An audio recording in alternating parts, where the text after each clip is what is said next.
Okay, now the next phase of the Federal Reserve note. Well, this phase begins with Series 2003, now with Marin and Snow.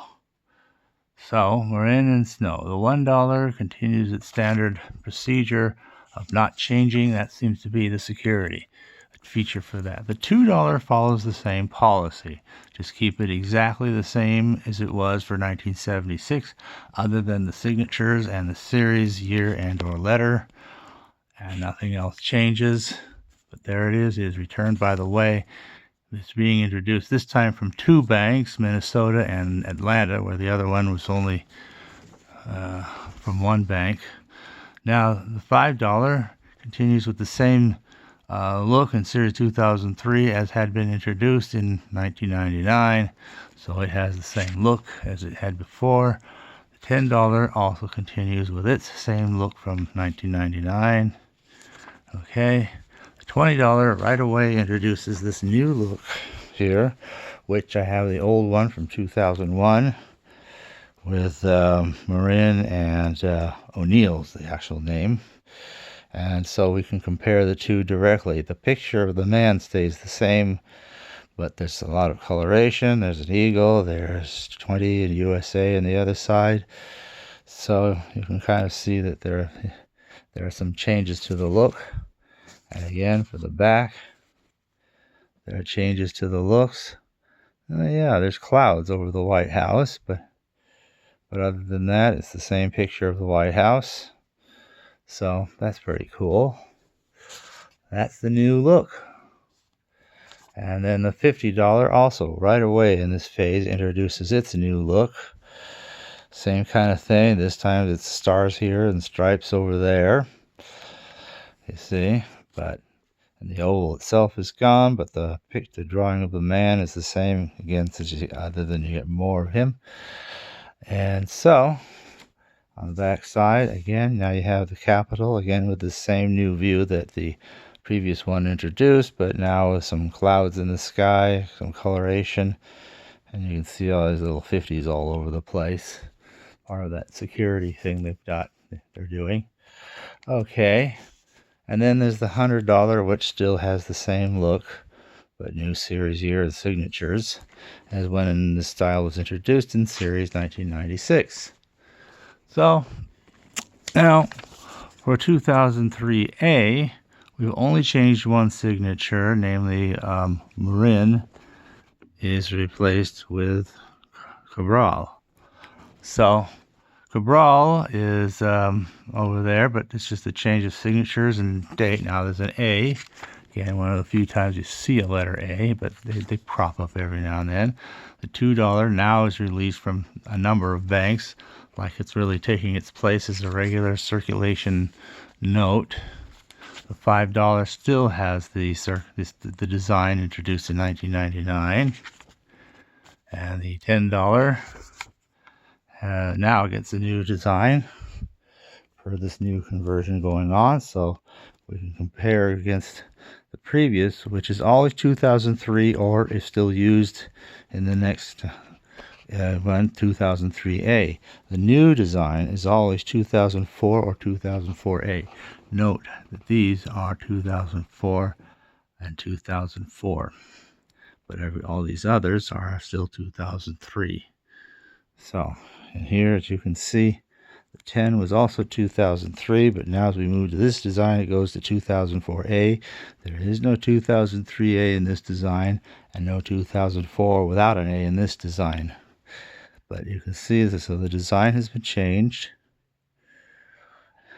And again, the drawing of the man is the same, other than he's a little more complete since he's not confined to the larger oval. And here you have the Torch of Liberty and We the People.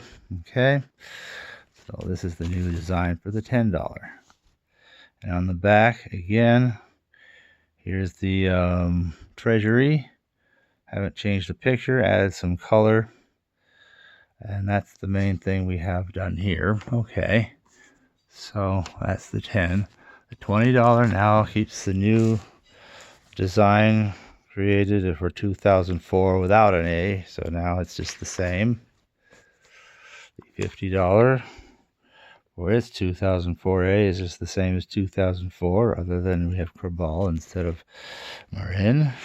Okay, and the 100 simply changes signatures, no design, 2003 A, and adds a letter, Cabral and Snow.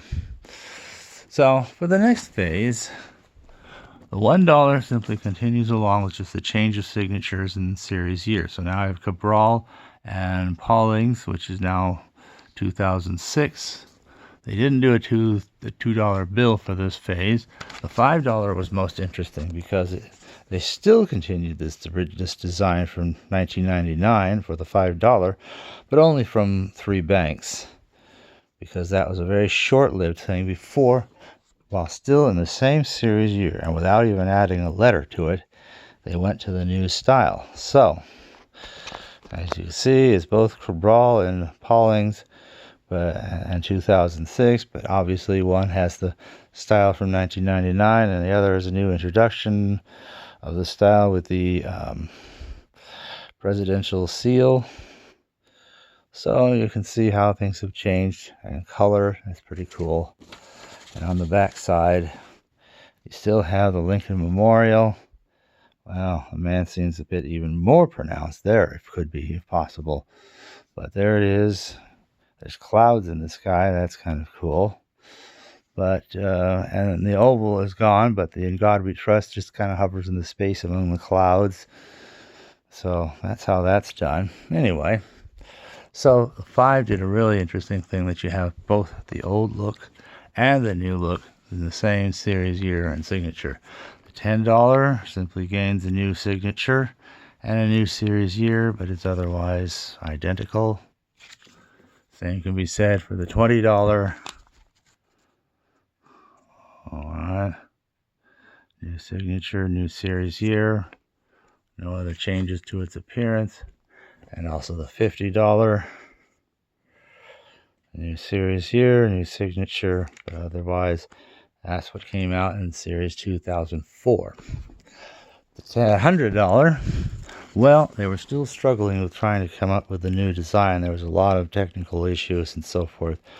So they actually went to, well, there was the original series 2006, which they had gone ahead and made. Well, we haven't got that yet, so they just ran with this like they had in the previous years. Same 1996 design. No changes yet. But they were having trouble with the new design, and finally they needed more $100 bills, so they just ran another series of them. Same signatures, but now 2006A, and still in the old design. But that is the last appearance of the old design. When we get to this last year, 2009, again, the $1 keeps its same appearance, but the new year and signatures, and now it's Rios and Geithner. Okay, but that's just different signatures, but it's 2009, and otherwise has not changed. The $2 back again is same signatures, same year, 2009, no problem. And it came from a number of banks again. So the $2 is kind of making their return to established circulation. The 5, now at last existing in the new design, simply continues in that new design, series 2009.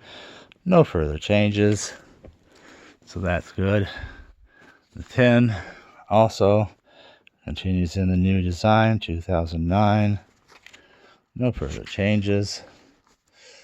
The $20, same story, new design, no changes, just new year, new signatures. And the same can also be said for the $50. New date, new signatures, same appearance, same everything.